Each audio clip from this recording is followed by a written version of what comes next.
Olá pessoal, meu nome é Marco Antônio Greco Bortes, oficial do primeiro Registro Civil de Santo André. E vou fazer aqui uma breve exposição sobre aspectos históricos do Registro Civil.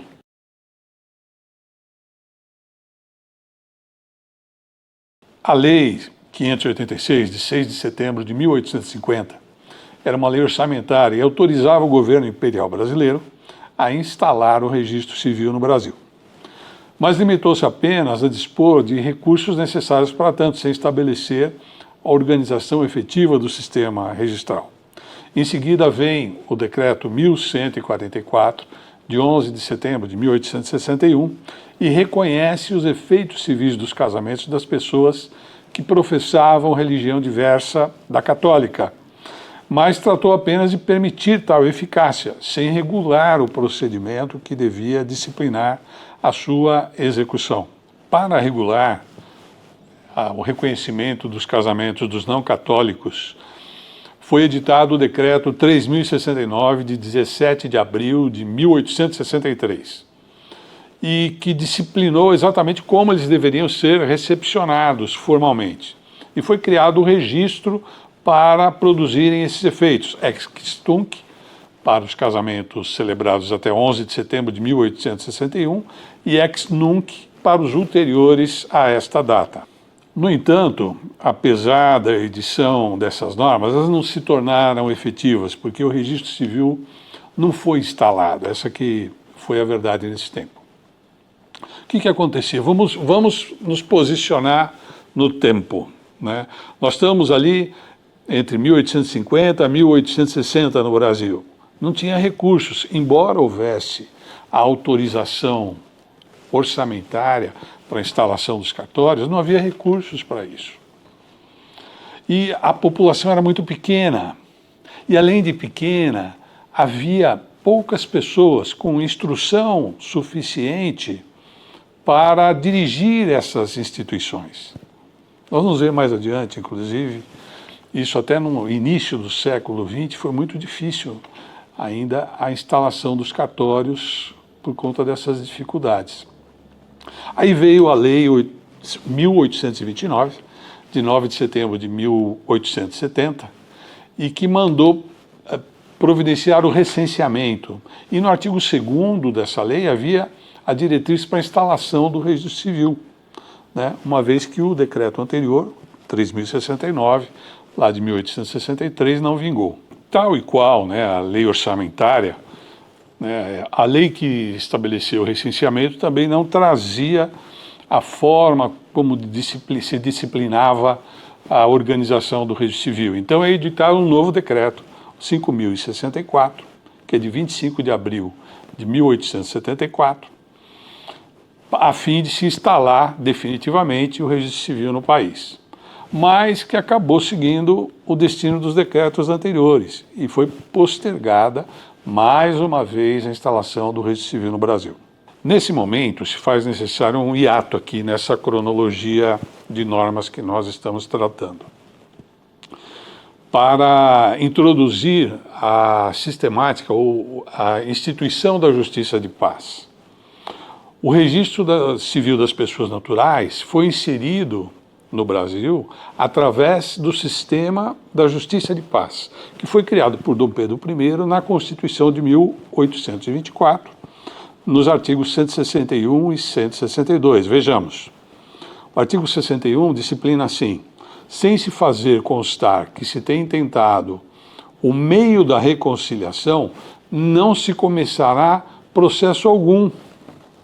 Artigo 162. Para este fim, haverá juízes de paz, os quais serão eletivos pelo mesmo tempo e maneira por que se elegem os vereadores das câmaras. Suas atribuições e distritos serão regulados por lei.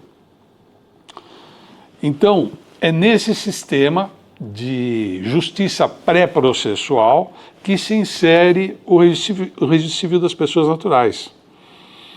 Quem estava à testa do sistema de registro civil era o escrivão de paz, que respondia ao juiz de paz. Então, dentro dessas funções pré-processuais que visava a conciliação espontânea entre os litigantes, além de outras mais, né? O juiz de paz, inclusive, tinha a função de substituir o juiz togado nas suas ausências. Atualmente, né, a função que exercia o juiz de paz é exercida pelo juiz corregedor permanente e, em parte, na parte de normatização e fiscalização do serviço, e pelo juiz de casamentos.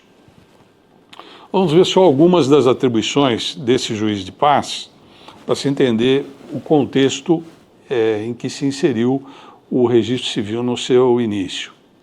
Ele devia processar e julgar as infrações de posturas municipais, né, de ocupação do espaço urbano, na parte criminal. Devia também conceder fiança provisória, proceder ao corpo de exame de corpo de delito, obrigar a assinar o termo de bem viver em segurança, veja, direito de vizinhança, né?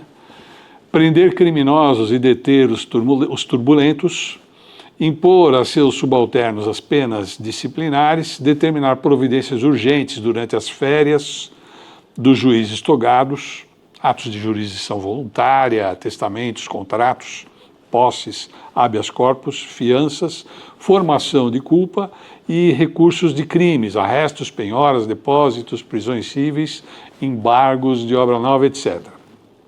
E conceder ainda na área criminal habeas corpus e fianças definitivas com recursos legais, quando em substituição aos juízes de direito, ou quando esses se achassem a mais de 12 quilômetros da povoação, sede da comarca.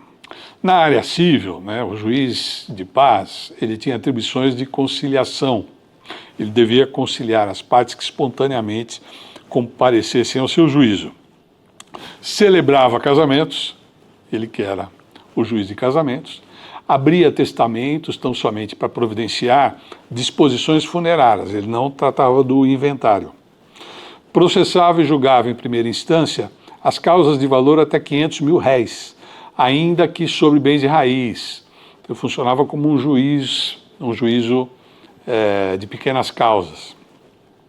Executava também as sentenças que proferisse, facultando às partes os recursos legais, e dirigia e inspecionava em seu distrito o registro civil de nascimentos, casamentos e óbitos, decidindo administrativamente quaisquer dúvidas que ocorressem enquanto os livros de registro se conservassem em seu juízo. Olha que interessante isso. Vamos explorar um pouquinho mais, daqui a pouco, essa questão da permanência dos livros na escrivania de justiça de paz. A partir da proclamação da República, a justiça de paz tornou-se facultativa aos estados, segundo a Constituição de 24 de fevereiro de 1891. O artigo 65 previa lá que é facultado aos estados, em geral, todo e qualquer poder ou direito que lhes não for negado por cláusula expressa ou implicitamente contida nas cláusulas expressas da Constituição. E com isso, alguns estados mantiveram a justiça de paz, outros trocaram o nome, mas mantiveram ainda os princípios dela, e outros não extinguiram a justiça de paz. Então, com a proclamação da República, os estados de São Paulo, Bahia, Rio de Janeiro, Minas Gerais, Sergipe, Mato Grosso, Santa Catarina e Paraíba do Norte mantiveram o mesmo sistema de justiça de paz que funcionou no Império. Os estados do Paraná, Alagoas, Pernambuco e Rio Grande do Norte mantiveram também o mesmo sistema, só que com o nome de Justiça Distrital. Só mudou o nome, os princípios eram os mesmos. E os estados de Amazonas, Pará, Espírito Santo, Rio Grande do Sul e Piauí extinguiram a justiça de paz. Então, o importante, como nós estamos no estado de São Paulo, é ressaltar que São Paulo manteve, mesmo na República, o mesmo funcionamento da justiça de paz que vigorou durante o Império. Curioso notar que a nossa Constituição de 88 também mantém a existência da justiça de paz em seu conteúdo. Está lá no artigo 98 da Constituição, que diz que a União, o Distrito Federal, os territórios e os estados criarão, lá no inciso 2, justiça de paz, remunerada, composta de cidadãos eleitos pelo voto direto, universal e secreto, com mandato de 4 anos e competência para, na forma da lei, celebrar casamentos, verificar de ofício ou em face de impugnação apresentada o processo de habilitação e exercer atribuições conciliatórias, sem caráter jurisdicional, além de outras previstas na legislação. Então é importante salientar que o juiz de paz, ele deve ser eleito, é um juiz eleito, né? E era assim tanto no Império, no início da República e até agora pela nossa Constituição Federal. Quem já tem contato, aqueles de vocês que já trabalham em cartório, tem contato com cartório, sabe bem que o juiz de casamentos não tem remuneração. Por quê? Porque o artigo 98 da Constituição Federal não está regulamentado por lei. E a iniciativa dessa regulamentação só cabe ao Poder Judiciário. Cabe ao Poder Judiciário a iniciativa para a propositura da lei que vai regular essa atividade. Nós entramos então agora no decreto 9.886, que é de 7 de março de 1888, e que finalmente instala o registro civil no Brasil. A finalidade desse decreto é de certificar a existência dos 3 fatos principais da vida das pessoas naturais: o nascimento, o casamento e o óbito. Incumbe essa atividade ao escrivão do juiz de paz. O juiz de paz é que fiscaliza a atividade do escrivão da escrivania de paz. E os livros ficavam sobre a posse do escrivão de paz até serem findos, quando depois deveriam ser entregues à secretaria da Câmara Municipal. Olha que coisa interessante, todas as normas anteriores, né, que tentaram instalar o registro civil traziam esse conteúdo. O Estado queria, o Império, depois o Estado queria que os livros ficassem sob sua custódia e não sob a custódia do escrivão de paz. Curioso, né? Nunca aconteceu. Nunca os livros foram transmitidos para as secretarias das câmaras municipais, por uma razão óbvia. Já pensou, né, como seria a complexidade, né, do princípio da continuidade, da certificação de certidões? Quer dizer, se o livro não estivesse na serventia da escrivania de paz, a pessoa teria que se conduzir até a Câmara Municipal para obter certidão.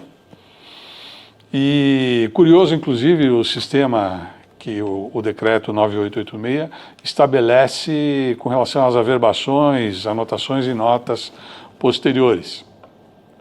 Quando dá averbação, por mandado judicial de uma retificação, se o livro já não estivesse na escrivania de paz, deveria o oficial fazer um registro da sentença e aí ele comunicaria à Secretaria da Câmara Municipal para anotar lá no livro que estava na Secretaria a alteração que sofreu o registro.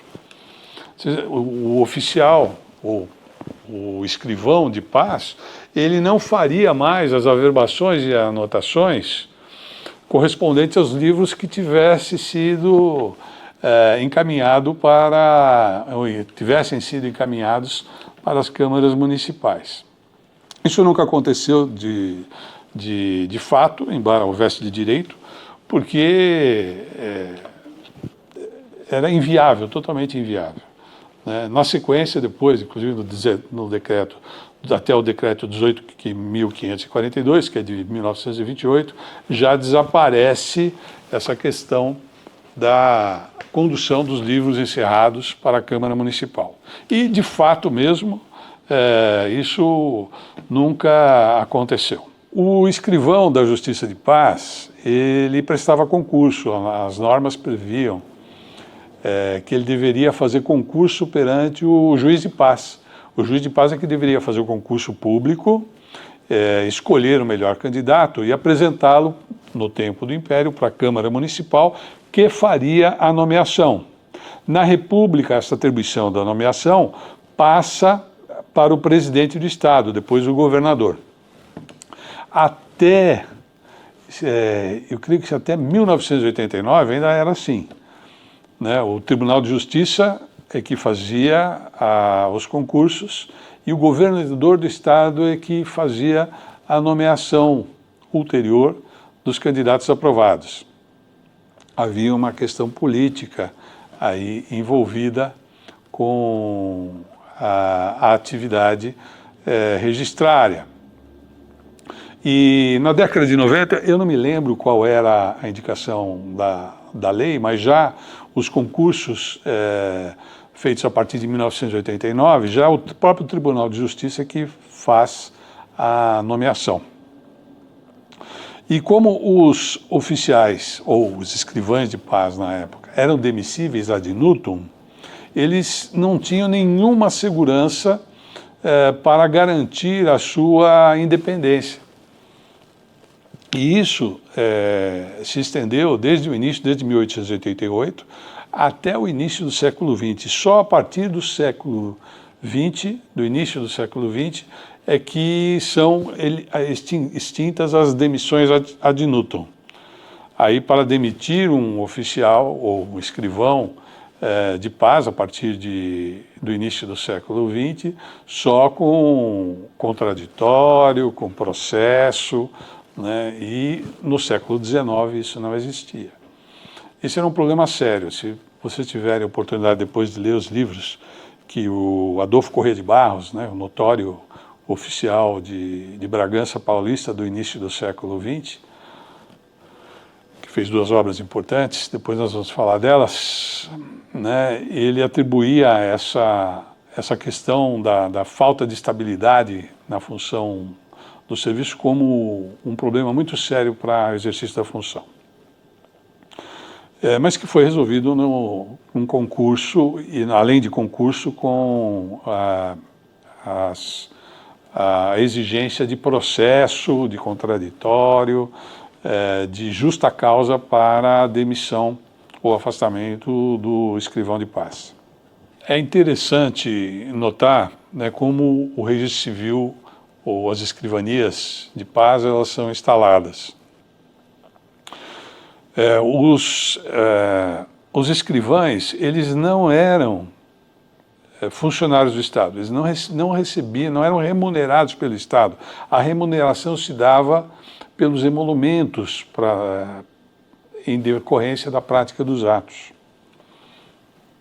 Basta a gente imaginar, a gente está ainda num país novo, né, que obteve sua independência em 1824, e ainda está se organizando, não havia dinheiro, não havia como instalar esses serviços. Então, com recursos públicos, né?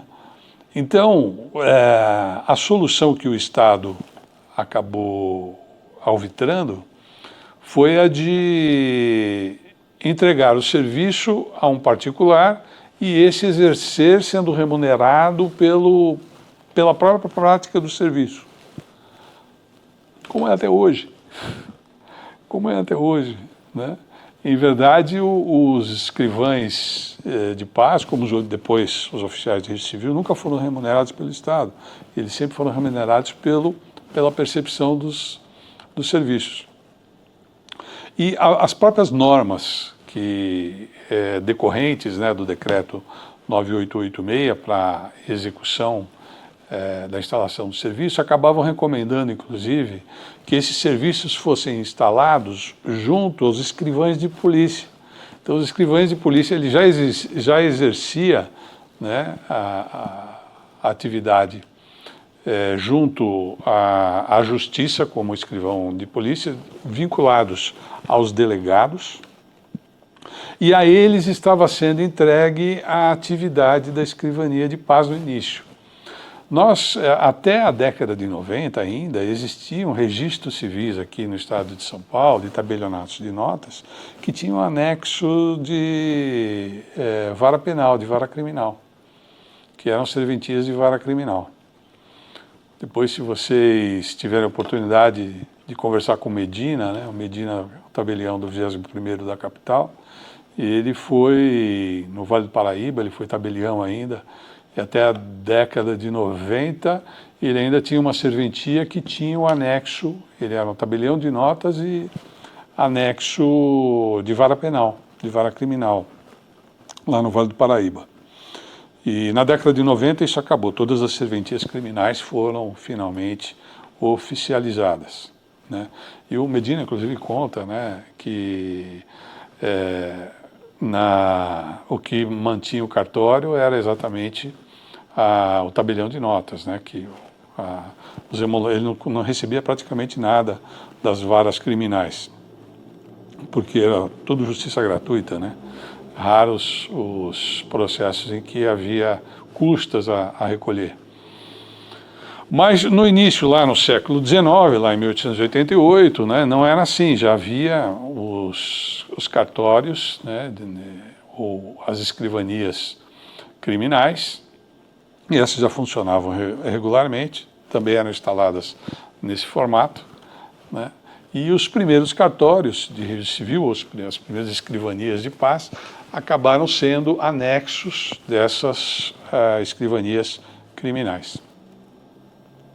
E outro aspecto interessante com relação aos livros da época, né, era o termo de abertura e encerramento. O Estado é que dava o Estado. O Império, depois o Estado brasileiro, é que entregava os primeiros 3 livros, Nascimento, Casamento e Óbito, para início do trabalho. Depois, com os emolumentos percebidos, é que os oficiais ou os escrivães de paz deveriam adquirir eles mesmos em continuidade e os demais que fossem necessários. E o termo de abertura e termo de encerramento e a rubrica de todas as folhas dos livros eram feitas pelo juiz togado. Era o juiz civil que fazia os termos de abertura e encerramento. Interessante até hoje, as normas, né, prevêem também, lá no capítulo 13, que os termos de abertura e encerramento dos livros registrais sejam feitos no mesmo dia. E alguns oficiais entendem que termos de abertura e encerramento não devem ser feitos no mesmo dia, deve fazer o encerramento só após finalizar o livro. Mas desde o início não foi assim. Por quê? A finalidade era combater os chamados registros avulsos. Vamos no... Quer dizer, pega a visão, né? Só para usar uma expressão aí hoje muito utilizada. Pega a visão. Nós estamos em 1888. Tem cidade pequena interior que tem dificuldades até hoje de ter recursos à disposição. Então você pensa o quê? Que numa cidadezinha lá, perto lá das barrancas do Rio Paraná, o escrivão ele ia na papelaria e comprava um livro registral. Não era assim. E como das tentativas de todos os decretos anteriores que nós já mencionamos, para instalar o registro civil, vários registros civis foram instalados no país inteiro. Não eram muitos, mas uns poucos. E já se havia detectado essa falha que acontecia. Quando o oficial ou o escrivão não tinha o livro, ele lavrava o termo de nascimento, casamento ou óbito em folha avulsa. Olha que louco isso.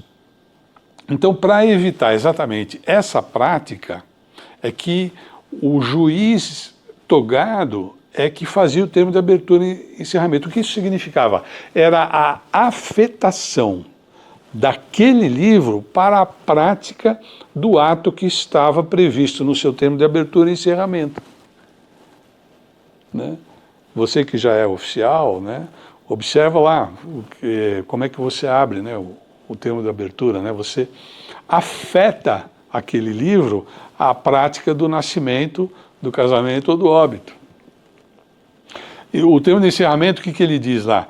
Que este livro, né, é dedicado à prática dos atos que constam do seu termo de abertura.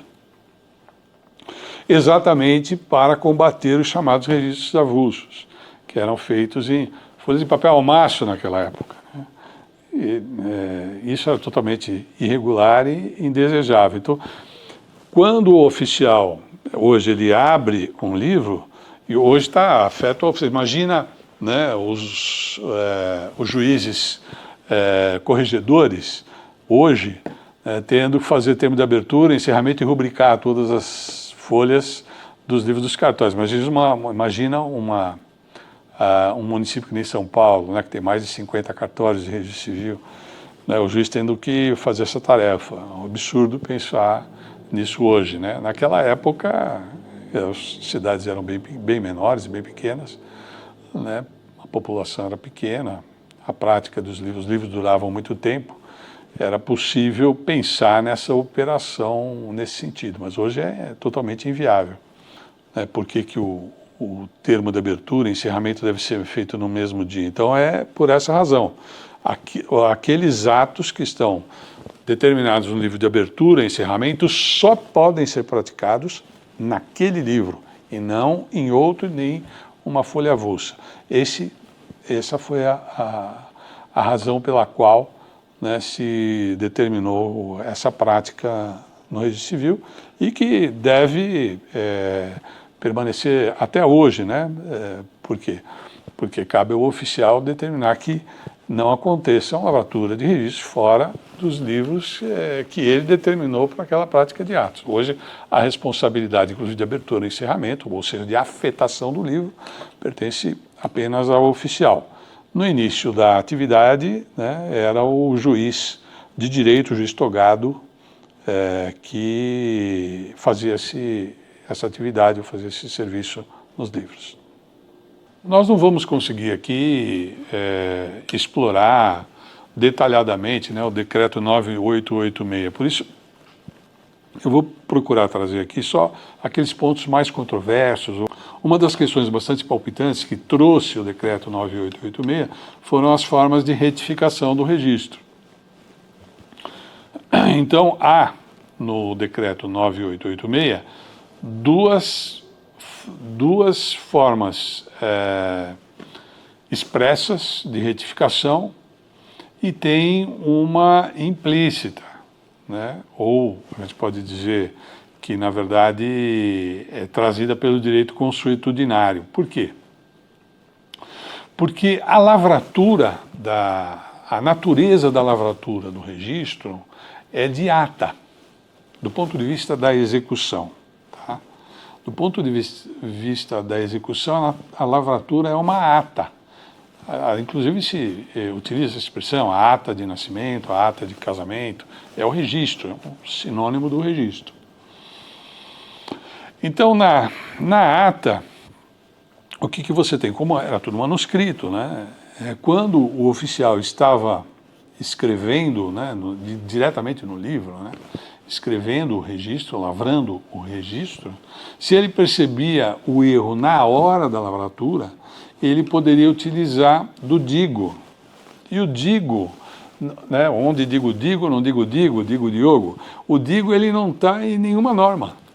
Nenhuma norma, nem lá no início, no final do século XIX, quando inicia o civil, nem hoje. E, no entanto, todos nós utilizamos, porque faz parte do direito consuetudinário, por conta da natureza da lavratura, do ponto de vista da execução, de ata, né?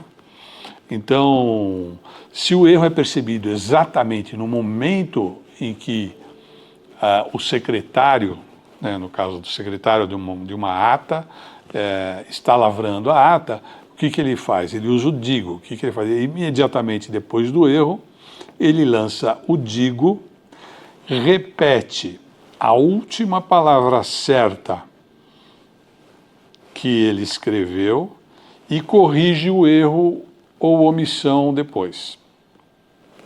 Essa é a forma correta de se utilizar a retificação por digo de atribuição do próprio oficial no momento da lavratura do ato. Então, se cair numa redação aí sobre as espécies de retificação, né, do registro, né, já desde o início, né, historicamente, né, o oficial já podia fazer essa retificação imediatamente na lavratura do registro. Vamos dar um exemplo aqui, vamos pegar um exemplo de como se estivéssemos fazendo uma anotação, né? Imagina lá, a anotação, o casamento e o oficial, o escrevente, né, no momento da lavratura, ele escreve lá Danilo Gentili Souza Júnior. E o Souza está errado, ele não é Danilo Gentili Souza Júnior, ele é Danilo Gentili Júnior. Mas ele já escreveu no livro, ele não tem como, não pode ser rasurado, não podia passar borracha, né? Branquinho, nem existia branquinho no século XIX. O pessoal utilizava cândida, né? Caneta era tinteiro, né? O pessoal, quando apagava o livro, apagava com cândida. Vai vendo. Então, como é que se faz nesse caso? Então, depois de Danilo Gentili Souza Júnior, você coloca uma vírgula, escreve digo, vírgula de novo, aí você repete a última palavra que você escreveu correta. Então, no caso, aí você vai repetir o Gentili e, nesse caso específico você vai omitir o Souza e colocar o Júnior em seguida. Então, como é que você vai ler esse nome? Você não vai ler Danilo Gentili Souza Júnior, digo Gentili Júnior. Você vai ler Danilo Gentili Júnior, foi isso que você escreveu, assim que essa retificação deve ser feita. Então essa é a primeira forma de retificação com atribuição direta do oficial ou do escrivão de paz, né? Oficial de registro civil hoje, do escrivão de paz naquela época. A segunda forma de retificação está prevista lá a partir do artigo 10 do Decreto 9886 e diz respeito às ressalvas e emendas. Então, após a lavratura do termo, do assento, né, e antes das partes assinarem esse termo, o oficial poderia ressalvar as emendas entre linhas ou incluir omissões que eventualmente fossem feitas. Isso está lá no artigo 10 do Decreto 9886. Nessa circunstância, o que ele fazia? Ele lia, terminava de lavrar o termo, ele lia para as partes, aí alguém fala, meu nome não era esse, né? Uma testemunha, meu nome não era esse, está errado. Então, aí ele colocava em tempo, no final da lavratura, em tempo, e corrigia o erro, o nome, a data, o local, e fazia a correção. Ou ressalva. Em tempo, ressalva tem o mesmo significado aí na correção. Essa retificação também é de atribuição do oficial e é imediata à lavratura do ato. Se o erro era percebido depois que as partes assinaram o ato, o registro, ainda, se fosse imediatamente após a assinatura, ainda se poderia fazer essa ressalva ou esse em tempo. Ele faria a ressalva em tempo, corrigiria a data, o nome, o local, o dado que foi a entrelinha, eventualmente, e aí, só que como se as partes já assinaram, eles assinariam de novo, logo em seguida, da ressalva ou da emenda ou do tempo que tivesse sido feito. E aí, isso está previsto nos artigos 10, 14 e 15 lá do Decreto 9886. Fora desse momento, né, depois que as partes foi tudo lavrado, assinado pelas partes, fora desse momento, só judicialmente é que se poderia fazer qualquer retificação. Então, o oficial, hoje vocês estão estudando, né, hoje o oficial tem uma larga possibilidade de retificação e até de alteração ulterior ao registro do nome dos registrados, né? Mas naquela época havia muita limitação. As retificações que o oficial poderia fazer são só aquelas da lavratura no momento do registro. Fora disso, só judicialmente. Essa norma ela prevalece assim ainda no Decreto 18.542, que é de 1928, No decreto ainda 4.857, que é de 1939, que é o novo regulamento de registros públicos, permanece dessa forma. É só com a Lei 6.015, em 1973, que se introduz o artigo 110 e se permite a retificação administrativa do registro. Então, até a Lei 6.015, todas as retificações em cartório eram judiciais, era só por mandado judicial. A partir da Lei 6.015, né, com a edição do artigo 110, né, na redação, já na redação original, né, havia possibilidade, só que naquela época havia intervenção do Ministério Público, em 1973, a intervenção do Ministério Público e do juiz. Em 2009, o artigo 110 sofre alteração e a partir daí só há intervenção ou parecer do Ministério Público na retificação. A partir de 2017, né, o artigo 110 passa a ter a redação atual e aí o próprio oficial pode diretamente fazer essa retificação. Mas, no início, né, desde o início até a Lei 6.015, só havia retificação no registro civil por mandado judicial, em sede jurisdicional. Então, com isso, nós encerramos essa primeira exposição.